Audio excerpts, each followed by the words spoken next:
杀谁？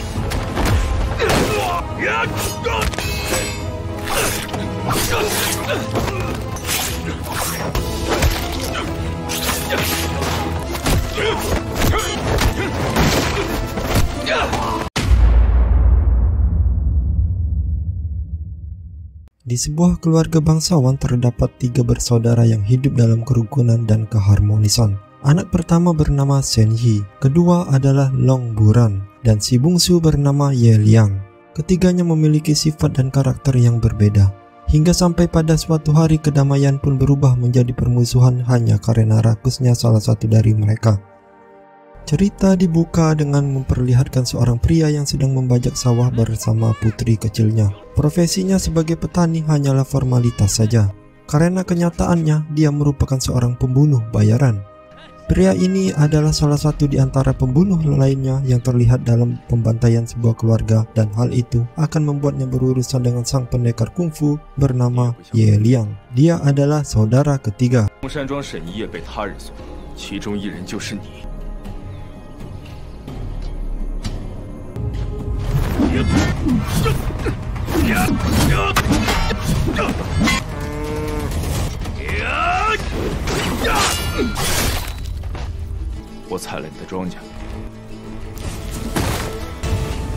Di tempat lain, Long Buran yang merupakan saudara kedua tega menghabisi Shen Yi, kakak pertama, karena dibutakan oleh harta dan kekuasaan. Selain iri hati, ia juga takut jika Shen Yi membocorkan nama-nama pejabat korup yang akan menghancurkan karirnya. Dari pembantaian itu, satu-satunya yang disisakan hanyalah Yan Yi. Karena rumornya Shen Yi menyimpan daftar nama pejabat korup pada anak perempuannya secara rahasia.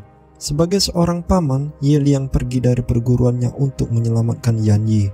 Dengan membawa peti mati kosong, Ye Liang mendatangi Long Buran seorang diri di markasnya. Di sana, ia kemudian dihadang oleh beberapa penjaga.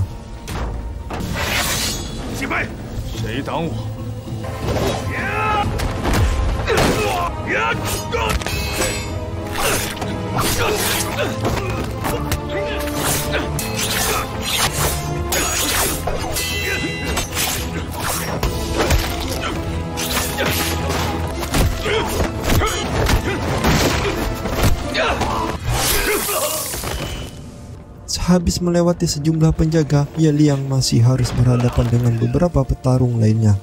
Kali ini ia tidak peduli dengan saudara atau siapapun. Perbuatan Buran dianggap telah melewati batas dan tidak berperi kemanusiaan. Dan pertarungan pun dimulai.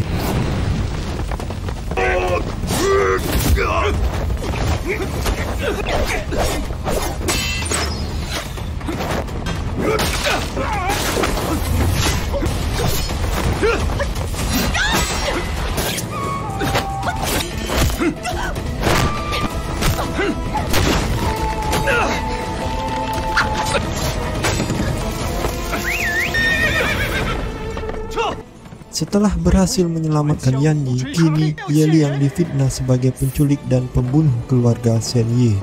Buran membuat pengumuman di seluruh pelosok dan akan memberikan hadiah besar bagi siapa saja yang berhasil membunuh buronannya. Dari pengumuman yang disebarkan, didapatlah kabar bahwa Ye Liang masih berada di sekitar kota. Menurut Buran sendiri, adiknya pasti akan mengunjungi seorang dokter untuk memulihkan kesehatan Yan Yi. Oleh karena itu, ia mendatangi salah satu pengobatan terpencil dan menanyakan orang yang sedang dicarinya.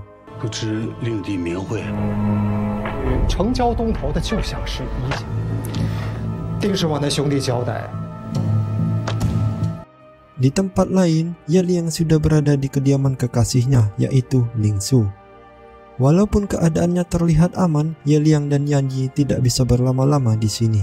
Karena mau bagaimanapun, Buran pasti akan menemukannya. Satu-satunya cara adalah keluar dari kota dengan melewati rute yang minim penjagaan. Sebagai upaya untuk mengulur waktu, Lin Su sengaja tetap di rumah ketika mengetahui Buran akan datang. Ia bersikap seperti biasa dan menjamu Buran selayaknya tamu. Namun tanpa disadari oleh Ling Su, Buran menaruh racun di minumannya. Pencarian masih terus dilakukan. Buran menjadikan Ling Su sebagai umpan dan peringatan kepada penduduk setempat. Beberapa saat kemudian, Ye Liang kembali untuk menyelamatkan Ling Su dan menyuruhnya agar segera pergi bersama Yan Yi.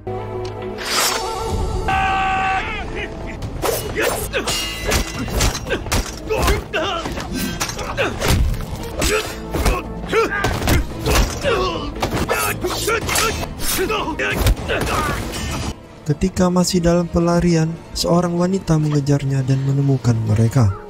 Ling Su berusaha untuk tetap melindungi Yan Yi walaupun nyawa menjadi taruhan.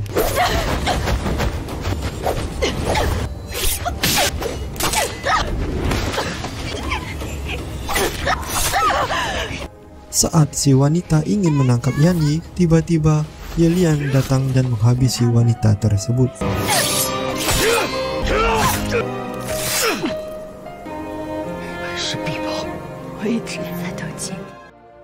Di lain tempat, sebagai pemimpin balai kota, Buran semakin angkuh dalam memerintah. Ia tidak segan-segan menghabisi siapapun yang berbeda pendapat dengannya.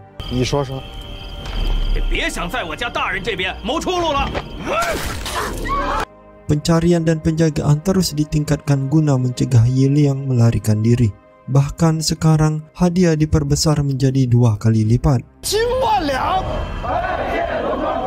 Kini Ye Liang menjadi manusia paling diburu. Para pembunuh bayaran dari berbagai tempat saling berlomba untuk mendapatkannya.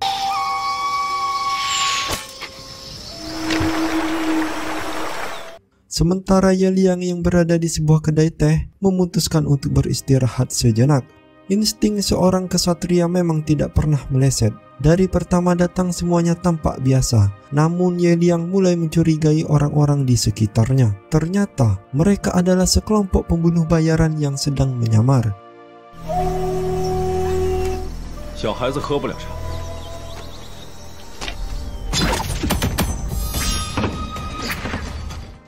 Dengan sigap, Ye Liang menghunuskan pedangnya dan menghabisi mereka satu persatu.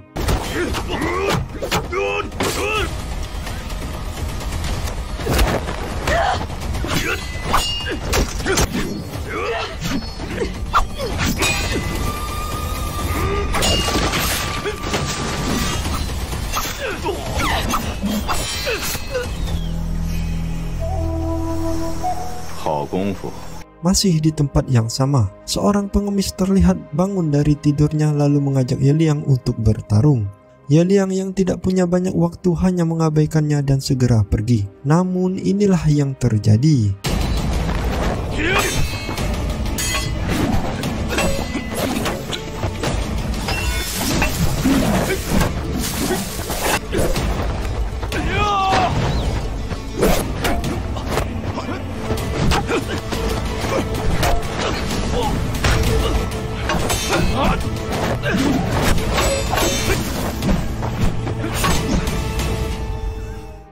Dia bukanlah orang sembarangan. Pengemis ini adalah Li, seorang ahli bela diri dengan kemampuan tingkat tinggi.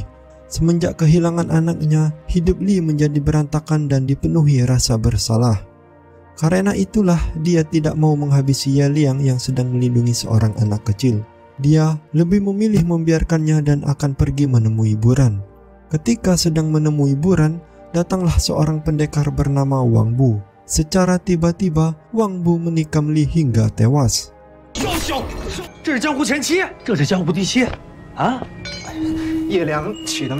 Dari beberapa pembunuh bayaran yang disewa, tidak ada satupun yang berhasil menandingi Ye Liang. Lalu, Buran pun mengandalkan Wang Bu untuk mendapatkan keinginannya. Dulu Wang Bu adalah kakak seperguruan Ye Liang, namun Wang Bu telah keluar dari perguruan. Kali ini ia memiliki niat jahat dan licik demi mendapatkan hadiah yang besar. Salah satu keahlian Wang Bu adalah menyamar dan membuat racun yang sangat mematikan. Dengan keahliannya itu, ia mulai mengelabuhi gurunya bahkan melemparkan racun.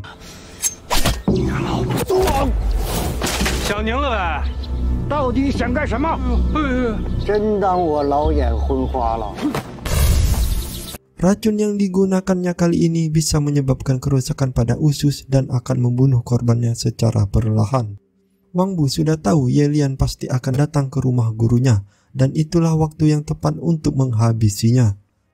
Singkat cerita, Ye Liang pun tiba di kediaman gurunya.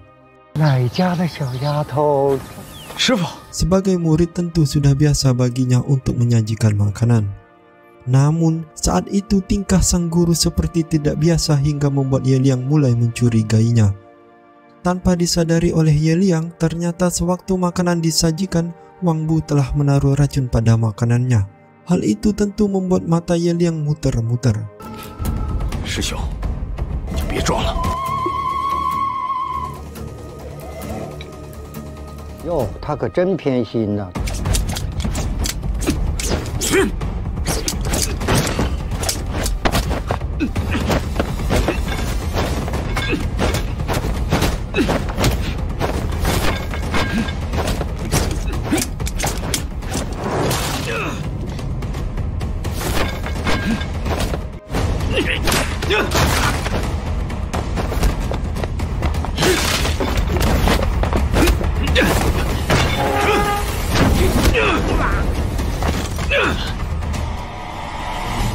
从来都不比你差，师傅才将此道传授给你。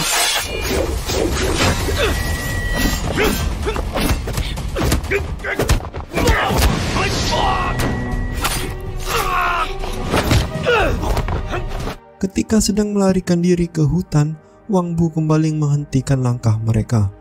Di sini Wang Bu hanya meminta Ye Liang untuk menyerahkan pedangnya saja, karena dengan racun tadi sudah cukup untuk membunuh Ye Liang. Sebelum pergi, Wang Bu melemparkan shuriken yang membuat mereka berdua terjatuh ke jurang. Wang Bu yang sudah kembali kemudian menyerahkan pedang Ye Liang sebagai bukti bahwa ia telah membunuhnya. Buran terlihat senang mendengarnya, lalu ia mengajak Wang Bu untuk makan bersama. Nampaknya Wang Bu tidak lebih pintar dari Buran. Ia tidak sadar jika minuman yang ia minum terdapat racun. Dari sini kita belajar, jika ingin kaya, maka perkaya diri sendiri, seperti pejabat di negeri Konoha.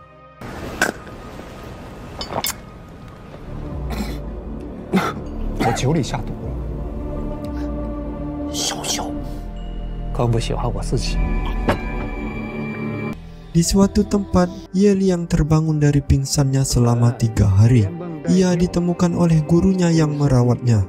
Dalam momen ini, akhirnya Yan Yi memberitahu sebuah rahasia yang disimpan oleh ayahnya.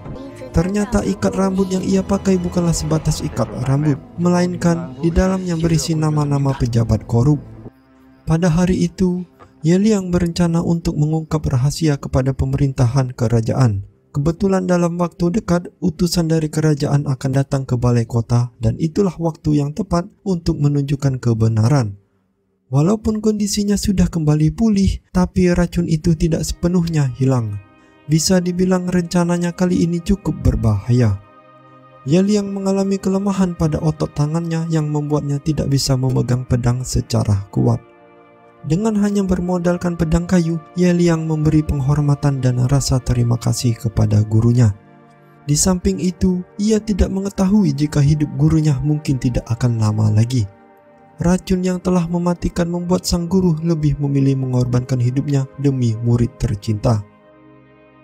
Hari pertemuan pun tiba.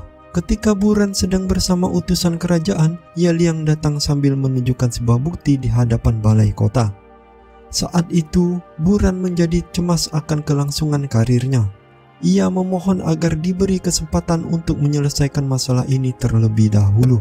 Yang menjadi pertanyaan, mengapa selama ini Buran tidak menghadapi adiknya seorang diri saja? Itu karena dia tidak mau terlihat kotor sebagai pejabat. Tapi kali ini, Buran benar-benar turun tangan. Ia akan menghabisi adiknya sendiri apapun caranya.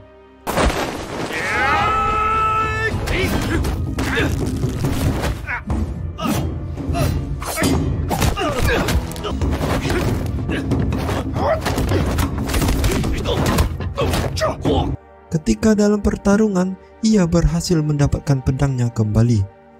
Selama pertarungan berlangsung, Ye Liang tidak sepenuhnya menggunakan keahlian bela diri yang dimilikinya. Ia sadar akan kelemahannya.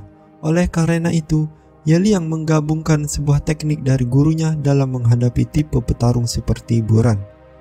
Pakaian Buran dilapisi dengan besi khusus. Ye Liang sedikit kewalahan menghadapi kakaknya.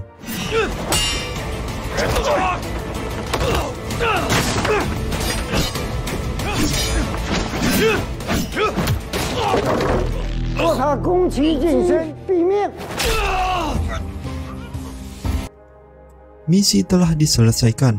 Walaupun catatan rahasia gagal terungkap, tetapi setidaknya Ye Liang telah menyingkirkan salah satu pejabat kejam yang meresahkan. Ye Liang pun kembali menemui Yan Yi dan memberikan penghormatan terakhir kepada gurunya yang sudah tak bernyawa. Dan film pun berakhir.